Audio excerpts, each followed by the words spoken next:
토트넘이 풀럼을 2대 0으로 완벽하게 제압하면서 당당히 프리미어리그 단독 1위에 올랐습니다. 공식 사무국이 발표한 맨 오브 더 매치는 59%의 득표율로 압도적으로 손흥민이 차지했고요. 엔지 감독은 프리미어리그 역사상 첫 9경기 동안 가장 많은 승점인 23점을 넣는 최다 승점을 기록한 팀으로 만들어버렸습니다. 네. 그러니까 당연히 토트넘도 처음 겪는 일이고 손흥민도 처음 겪는 상황입니다. 네. 풀럼은 이 경기 점유율만큼은 밀렸지만 그래도 카라바오컵에서 토트넘을 탈락시켰던 게 우연은 아니었다는 듯 잘 버티고 득점 찬스도 한 번 있었는데 이 경기 히어로 손흥민이 선제골로 길을 제대로 꺾어 놓았고 그것도 모자라서 후반에는 어시스트까지 하면서 혼자 1득점 1도움을 하는 대활약이었죠. 당연히 경기가 끝난 이후에 진행된 분석 방송에서 손흥민의 활약상을 집중 조명했습니다. 일단 스카이 스포츠에서 진행하는 프로그램인 먼데이 나잇 풋볼에서는 현 울버햄튼 감독인 게리 오닐이 스튜디오에 직접 출연했습니다. 그리고 리버풀 레전드인 캐러거와 함께 손흥민의 선제골 장면을 분석했는데 현역 프리미어리그의 감독인 게리 오닐조차 혀를 내두를 수밖에 없었던 골 장면입니다. 자, 들어보시죠. But then, yeah, we can talk about the build-up, but listen, that man there, Son, one of my favourite players in the Premier League, and he's absolutely outstanding. The initial press, as you said, comes from Maddison. Bassey's on his weak foot.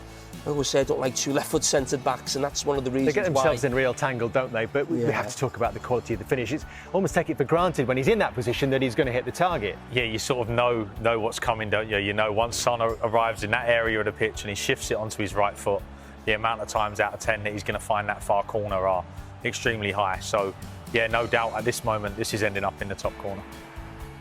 앞으로 2주 뒤 주말에 토트넘을 만나서 손흥민을 막아야 하는 울버햄튼의 오닐 감독이 손흥민 존에 들어가면 어쩔 수 없다는 걸 방송에서 인정하는 걸 보니까 웃기기도 한데 그만큼 손흥민의 가마차기는 명품이라는 거죠. 네. 손흥민이 저 위치에서 공을 잡는 순간 센터백들이 충돌되게 만든 건 아무리 봐도 판타스틱합니다. 네. 이어서 캐러거도 손흥민 극찬에 동참하면서 손흥민의 실력을 제대로 인정해. And then you look at Son, I mean, finish, one of the top players in the Premier League, isn't he? Yeah, I think that from a defensive point of view, you're desperate to stop Son coming inside here. Like you'd have done work on it all week, but because now you're so open and you're so spread, there's a tad of desperation around trying to stop him. So Tim Ream can't stop him coming inside. As soon as he opens up the goal like that, you know where that's going to end up with Son's quality. I mean, we are looking at one of the best players, not just right now in the Premier League, but for a long time. What a sensational player. 이번에는 프리미어리그의 공식 방송인데 매치데이 라이브에 출연한 저메인 대포가 손흥민이 완전 불이 붙었다고 했습니다. And we mentioned Son as a 9. We mentioned he's free from injury in that hernia situation. He had a rest in the summer. Only Haaland's got more Premier League goals now so far this season. And I can't see him stopping, to be honest. I think when he's in this sort of form, he's always going to score goals. I said about him playing across the front line. I think he can play on the right, play on the left, even as the 9, where, like you mentioned before, doing less running and sort of like working the width of the box and focus on goals and getting to those areas where you can get tap-ins. But the way he's playing at the minute, if you keep him fit, he could score 25 Premier League goals for sure. 9번 스트라이커 역할을 맡게 된 손흥민이 득점에만 집중하면 최소 25골을 넣을 거라는 토트넘 선배 대포의 예언이었습니다. 지금 저 정도 폼에 2년 전 후반기 때만큼 후반기를 보내면 30골도 가능합니다. 네. 방송 진행자는 대포의 칭찬을 이어받아서 올 시즌 득점한 가능성에 대한 얘기를 하는데 같이 출연한 마이클 오원이 동의를 하죠. Well, he did share the golden boot a couple of seasons ago, didn't he? He's capable of it. He's got form, yeah. And I mean, he can score goals from anywhere, can't he? He's quick, he's skillful, he's two-footed. I mean, somebody told me the other day that he scored more goals with his weak foot than anybody else in Premier League history, and I had to ask them, well, which is his weak foot? I mean, he's so ambidextrous, it's unbelievable. 이 레전드마저도 항상 손흥민 클래스에 대해서 진심 극찬하는 오원인데 오원이 말만 하면 그냥 고개가 자동으로 끄덕여집니다. 네. 그리고 대포가 본격적으로 손흥민의 득점 장면을 보면서 손흥민의 마무리가 얼마나 수준 높았는지 자세한 설명을 해줬습니다. Yeah, let's have a look at it then, because 50 goals in the Tottenham Hotspur Stadium now for Son. Let's deal with Son first of all before we break anything else down. Talk us through the finish. How difficult? I think what he does really well here, he actually lets the ball run across his body just to get an extra yard. But once he gets in these positions, you know what he's going to do. I said at the top of the show, he's mastered that. Just that calculated finish. You always fancy him to score, but his numbers just been amazing this season, and amazing. Yeah, his numbers are that impressive that only Erling Haaland has more Premier League goals now this season than Son. 토트넘 핫스퍼 스타디움 개장 이후 첫 골도 다름 아닌 손흥민이 넣었던 기억이 있는데 그 이후 벌써 50번째 골을 넣었다니 손흥민의 클래스가 제대로 느껴지네요. 도저히 따라잡을 수 없을 것 같던 홀란과 손흥민은 단 2골 차이에 불과한 상황입니다. 진행자의 말처럼 정말 올 시즌 득점왕을 충분히 노릴 수도 있는 득점 페이스죠. 통계 전문 매체인 스코카에서도 손흥민은 최근 6경기에서 지난 시즌 23경기 동안 넣었던 골보다 더 많은 골을 넣었다. 그의 전성기가 돌아왔다라면서 올 시즌 손흥민의 득점이 벌써 7골로 지난 시즌 23경기 당시 6골을 추월했다고 최고의 폼이라는 평가를 했습니다. 그리고 이미 손흥민 골 장면에 대해서 자세한 소개를 했었지만 마이클 오원은 축구 전문인답게 더 주목해야 할 장면이 득점 20초 전부터 펼쳐졌다면서 설명을 이어갔는데요.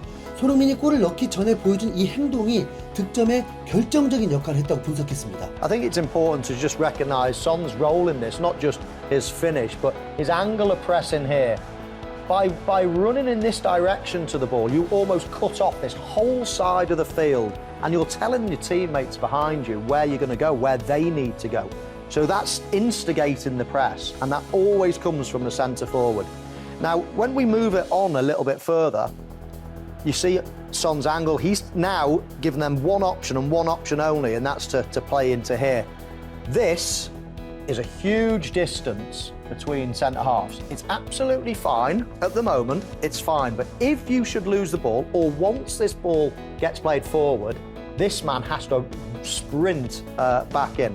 Now, when I forward it a little bit further, that play from Son in terms of where he's directed the play. Look at this now, all of a sudden, in this one area, you've got 5 Tottenham players against 4 Fulham, and Fulham are in possession of the ball. So it's great play from Tottenham, shuffling the ball and then the whole team into one area of the pitch, and then when you win it, play it forward quickly. You see that gap? You see this player, I think it's Ream, he doesn't get in quick enough, and it gives Son time, as Jermaine says, to take that touch off his back foot, and that finish. The goalkeeper knows where it's going to go, the crowd know where it's going to go, Son knows where it's going to go. It doesn't matter. If you hit it that accurately, it's such an unerring finish. It's a brilliant goal. 다른 방송에서는 메디슨이 압박을 시작해서 반더벤이 패스를 차단했다는 분석도 있는데 오원님은 메디슨보다 더 전에 손흥민이 그 장면을 유도했다고 정확히 짚어주면서 왼쪽에서의 압박을 만들어냈다고 했습니다. 물론 메디슨이 왼발잡이인 배시를 잘 압박해서 오른발로 허접한 패스를 하게 만든 건 맞지만 오원의 분석처럼 손흥민이 골키퍼를 압박해서 그쪽으로 공을 보낼 수밖에 없게 만든 게 토트넘 선제골 장면의 시작이었던 거죠. 역시 진짜 전문가의 분석은 다릅니다. 손흥민의 역할까지 놓치지 않고 제대로 봐주니까 마이클 오원 정말 우리 형 인정. 사실 손흥민의 한 골이 아쉬운 경기이기도 했습니다. 손흥민은 총 슈팅을 3개밖에 안 했으니까요. 이건 토트넘이 숙제로 여겨야 합니다. 엔지 감독도 해결해 줘야 하죠. 그나저나 페널티킥은 손흥민 언제 차나요? 벌써 살라는 3골이고 홀란은 1골인데 페널티킥 골까지 하면 정말 최소 본인 기록은 경신할 것 같죠. 더도 말고 덜도 말고 경기당 딱 1골만 넣는 걸로. 여러분 손흥민 시대에 사는 거 행복하시죠? 이상 흰수염고래였습니다. 감사합니다.